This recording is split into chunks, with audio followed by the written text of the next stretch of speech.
Hi, my name is Rodrigo Zaragoza Ibarra and I'm going to talk about the Cold War. This was a political, economic, social, and military confrontation that began after the end of World War II between the Western capitalist bloc led by the United States and the Eastern communist bloc led by the Soviet Union. The first phase of the Cold War began immediately after the end of World War II in 1945. The United States created the military alliance of the North Atlantic Treaty Organization, NATO, in 1949 with the aim of curbing Soviet influence in Europe. The Soviet Union responded to the creation of the alliance with the establishment of the Warsaw Pact in 1955.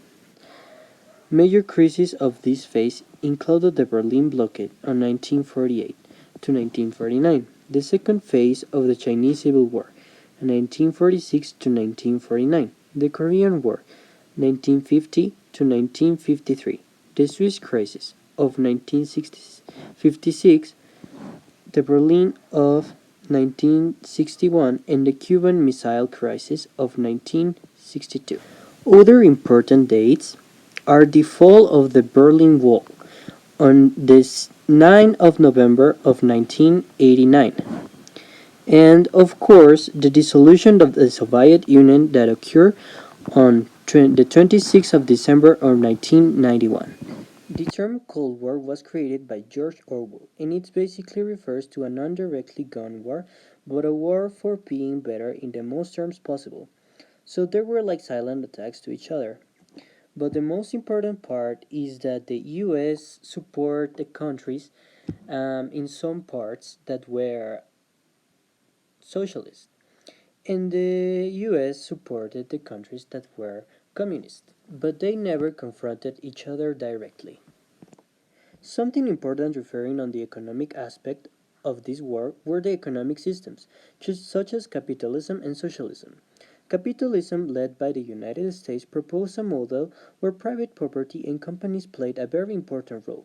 When creating wealth, and capitalism government promotes private initiatives rather than strengthening public services. It is attributed to Adam Smith.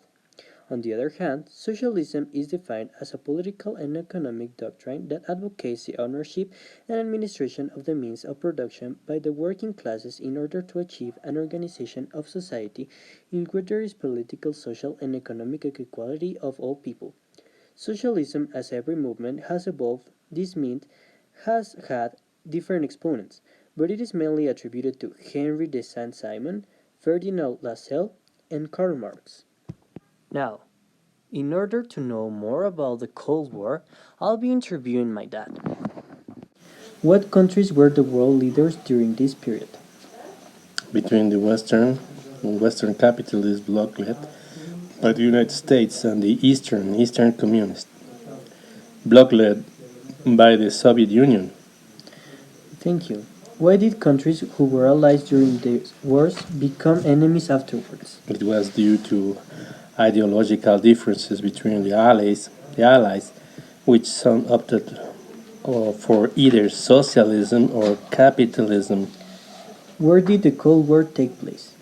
In the United States, the Soviet Union, Europe in general, Vietnam, Cuba, Korea, among other places.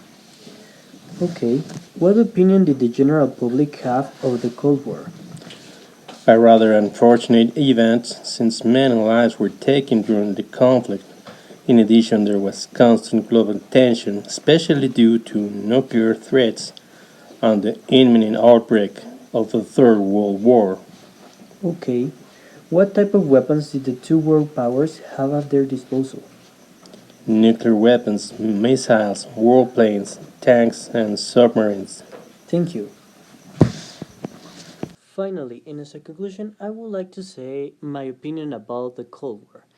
This is that actually I think any war is necessary if we as humans and countries are allies and understand that we are able to work together. I think wars are started by selfish motives, say selfish reasons, And if we understand that we are more than a country and we are humanity, we will be able to make greater things instead of fighting each other as savages, as wild people.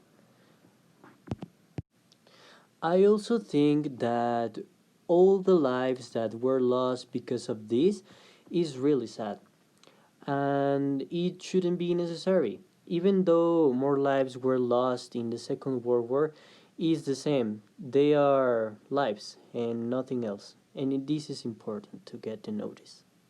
And finally, my opinion about the two economic models. Well, I think the best of these two is capitalism. Just because you work for what you get. So if you work more, you'll get more money. So I think this is kind of fair, but sometimes it's not. Why? Well, I think because we haven't find like the way, the truly way of being, let's say, fair with every part of the society. So I think we have to work and think about other economic system that works better.